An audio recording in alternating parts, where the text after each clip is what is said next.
listening to Package Your Genius, a conversation designed to give you clarity on your calling and serve as a catalyst for your career. I'm your host, Amanda Miller Littlejohn.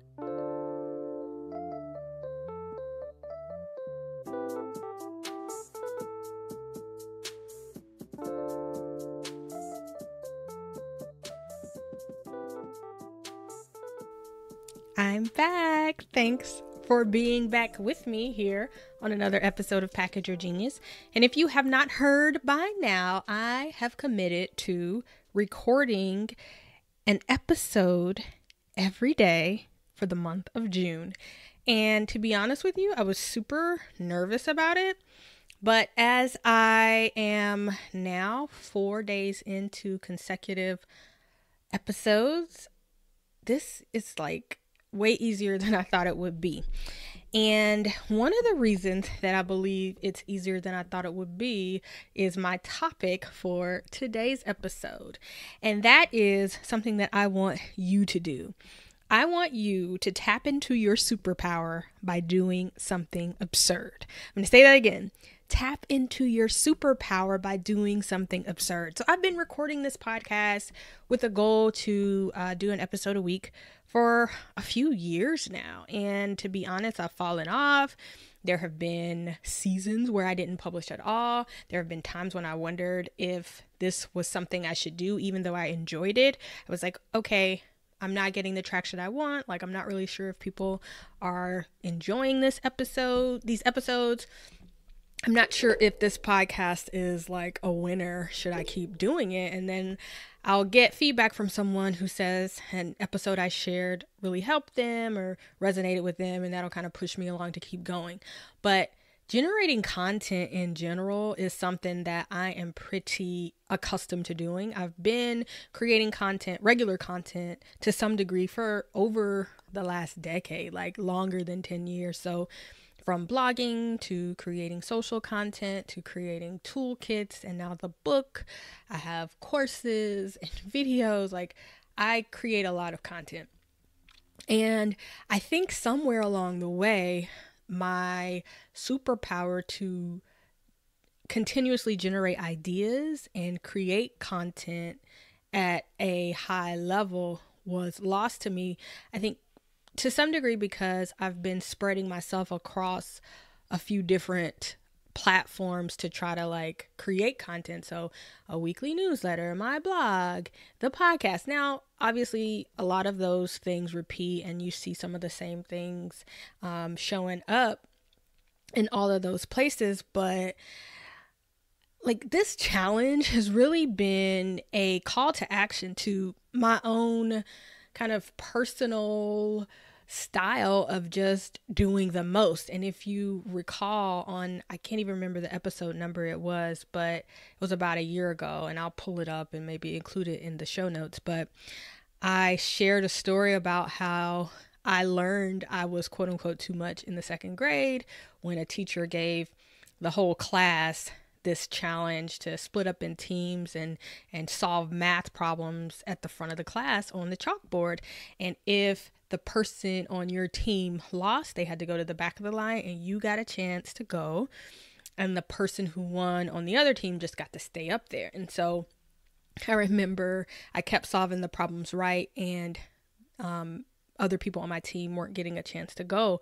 So finally my teacher asked me to just give someone else a chance and go to the back of the line, like almost in this annoyed way, like I was doing too much because I knew the answers. And from that moment on, I think I started to shrink a little bit with the idea of doing too much because I didn't want to call attention to myself, right? Like, the other kids in the class could solve a problem or two, but not 10 consecutively. And I want to fit in with the other kids in class. So let me not show what all I can do. And that popped up so many times in my school life. Just, we'd be assigned something and I would suddenly get all these great ideas of how I could take it to the next level and just do the most. And I would have to temper myself. Sometimes I didn't, but for the most part, I tempered myself because, when you show up with the science project with fireworks and explosions and everyone else just kind of drew a pie chart, you start to feel like okay, am I a goody two shoes? Like, that's not the intention. I'm not trying to win favor with teachers, but my natural level is excellence, right? Like, my natural instinct is to do the most. And I think this idea of not doing the most in order to fit in has really gotten into my spirit and my heart. And so, you know, as I mentioned, I've been creating content for a really long time, but then when the content trends change and things like podcasts become huge, instead of leaning in and saying, how can I do the most, right? I'm just like, oh, well, let me just do what everyone else does, right? Let me do the standard. The standard podcaster records an episode a week, right? Sometimes two. And instead of, going all in and doing something crazy and doing something absurd like this challenge, I held back. And it's funny. It's easier for me to show up here every single day and say something to you, because I think all the time, than to hold back and show up once a week. And then sometimes I'm not able to share, to keep to that weekly schedule. Like, it's easier to miss a week than it is to miss a day, if that makes sense. And I'm just uncovering all this at the same time I'm sharing it with you. So I don't have it all figured out. It's not all neatly wrapped up with a bow, but I suspect that because I'm now leaning into my natural speed, it's easier for me to keep up with myself versus, okay, well, let me kind of create this artificial schedule and try to keep to that and do what is the industry standard or what most people expect, and not make this the thing that I do every day, because it's not my business, right? Like, it's not the thing that earns money for me. But it's the thing that helps me connect with you. And the more people I connect with, the more people I can bring into my tribe, and the more people who are aware of my work and know my heart. Like, that is the mission. That's the goal. Whether I am trying to get my books in front of people, shout out to Package Your Genius, 5 Steps to Build Your Most Powerful Personal Brand, or I'm just trying to get this show in front of more ears. It's like, I have to show up as authentically as me. And if I can do that more, why don't I? Right. And so, tapping into this idea of, oh, it'll be really hard for me, and this is going to be a heavy lift for me to be consistent over 30 days. Now, again, it's only day 4, so things may change, especially I have some travel coming up. So that's going to be tricky. But as long as I have an internet connection, I should be fine, because I can record on my my MacBook. But the assumption I made was this will be hard, but it's actually proving to be much easier and much more fun, because I'm able to connect at the speed that I normally work. And so the lesson I want to share with you is sometimes we have to go back to our roots, and we have to go back to our natural speed, our natural rhythm, and our natural instinct of how we operate, how we move, how we create, how we connect, how we introduce ourselves to people, how we get to know new people, how we make new friends, how we land opportunities, right? Like, what is the thing that seems absurd to other people that you do and you get really good results from? And maybe you're not doing it right now, but maybe you used to do it, right? So like for me, just creating lots of content, because I think all the time. I'm always thinking. I'm always reflecting. My powers of introspection are unparalleled, right? Like, I have been thinking my thoughts and writing them down, or saying them aloud, or saying them to myself since I was a little girl, since I was 8 or 9 years old. It is not difficult for me to do that.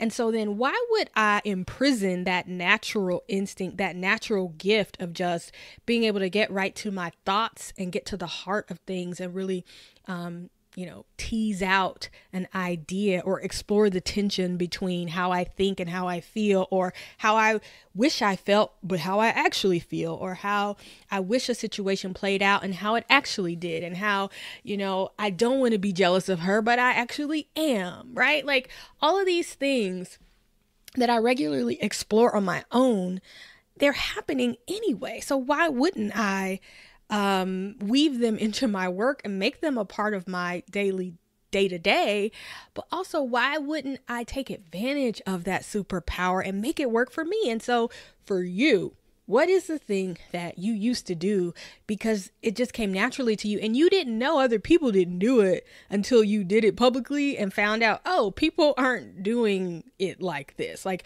people aren't showing up and writing 5,000 words when the assignment was 500. People are not sending handwritten notes to everyone they met at the conference, right? Like people aren't making phone calls to the hiring manager and thanking them for bringing them in for an interview, right? People aren't spending every single evening meditating for 20 minutes with their kids come rain or shine because they want to build a better relationship with them. So like, what is it that you're doing that maybe you didn't realize other people weren't doing, but you're going all in because it comes so naturally to you, right? And then maybe you stopped doing it because you found out other people weren't doing it and it gave you some hangups about it and maybe made you feel weird or, to use the term that I've used, like you were doing the most. Then I want you to go back and double down on that thing that you quit doing, that you used to do, that you do in secret, that thing that comes naturally to you, instinctively to you. Figure out a way to integrate that thing into your work and allow that thing to help you reach your goals. Now, here's something fascinating, and I suspect I'll have like tons of metrics to share after this challenge is over. And honestly, I'll just be transparent. I had no idea or no like goals around download numbers or anything like that. Like the challenge really was inspired by another podcast I listened to, and the woman publishes an episode every day and she's doing it for a whole year, and just the sheer volume of content and the sheer magnitude of her commitment to her audience was inspiring to me. And I felt the sensation of getting hooked on her show. Like, I know there's going to be a new episode every single day, so I can listen to something really great she shares. And instead of feeling sad that it's over and, wow, I'm not going to hear anything else for another week, the next day there's something new. And it's just, it's really reassuring, if that makes sense. And it's just made me that much more fond of her. It's deepened the connection that I have as a listener to her so quickly. So I was like, oh, maybe this is something I can try for Package Your Genius. And so that was literally the only motivation. It was to connect more deeply with you. And it was also to show up more authentically, because one of the things that the podcaster that I'm following, who's podcasting every day this year, said was, when you produce a show every single day, it forces you to be completely authentic and completely you. And you really just have to share from your heart, not from this rehearsed script that you took the time to research sources and get quotes and just make polished and pretty and perfect. I definitely feel like there is a time and a place for polished, pretty, and perfect. And I'm definitely a fan of it as I won't even say recovering perfectionist, because I feel like I'm still in it. But there's also something else to be said for showing up as you are and offering people who you are right now. Like, I am enough in this stream of consciousness rant, sharing this insight that I got as I was driving up 16th Street today to my hair appointment, right? Like, literally that line of do something absurd, right? Tap into your superpower by doing something absurd came to me because I feel like that's what I'm doing. I feel like I'm tapping into my superpower by doing something that comes naturally to me and easily to me, but then doing it in a way that's unexpected. And that is also a great way to stand out when you're thinking about building your brand. So just to take this whole example of recording a daily podcast as our example, if I am, and I'm not, but if I were trying to stand out among podcasters, right? Like, yeah, lots of people produce a show a week, but not many people produce a show every day. And I can't think of anyone who produces multiple shows per day. And there probably is someone, but like even, what's that guy? Chris Gillibo, Side Hustle School. He was producing an episode a day. I'm not sure if he still is, but he literally recorded a podcast every single day, sharing different examples of people who created successful side hustles. And I was really hooked on that for a while. And the episodes were short. They were maybe 4 or 5 minutes, but they were powerful. And I'm sure he sat down and recorded a bunch of them at once and blocked his content to get it done. But it was so effective, and it just made me love his show immediately. So when you're thinking about your brand, how can you bring your you-ness to it? How can you bring the thing that you do so naturally and so easily, but it's hard for others, or other people think it's weird, or other people think it's too much, or other people can't believe that you would record an episode a day, or like I said, meditate every day with your kids, or cook a hot breakfast for your kids, or send a handwritten note to everyone you meet. Like, when other people gasp and say, oh, I can never do that, that's what you need to do more of. Right? Like, when other people say, oh my God, I couldn't imagine doing blank, because that's the thing you're doing, and you never even thought it was something that was difficult to do, you need to do that even more, because it's easy for you. It's a hallmark of your brand, and I believe it'll help you get the results much faster than you're getting them now. So that's my talk for today. I hope this was helpful to you. Hope you enjoyed the episode. I hope you're enjoying this challenge. I am. I got a couple of tweets from you guys who are listening.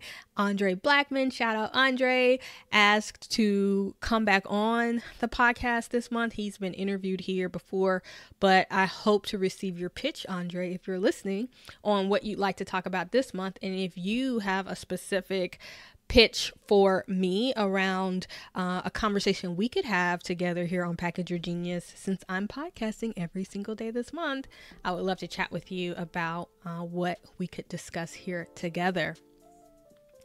Also wanted to share, since I'm here, Package Your Genius, 5 Steps to Build Your Most Powerful Personal Brand. It's still available on Amazon, as well as the companion workbook. I believe that summer is a really good time to reflect on your brand, think about what you're doing, and answer some of those big life questions that we don't get a chance to answer the most. As I mentioned, one of my superpowers is the power of introspection, and the companion workbook is literally a book full of questions to help you think deeply about the state of your brand, as well as how you can reach the goals you have for your career and your business. So if you haven't gotten the workbook yet, I encourage you to pick it up. Both the book, Package Your Genius, and the companion workbook are available on Amazon. Thanks so much for coming along this ride with me. I will see you tomorrow. Bye.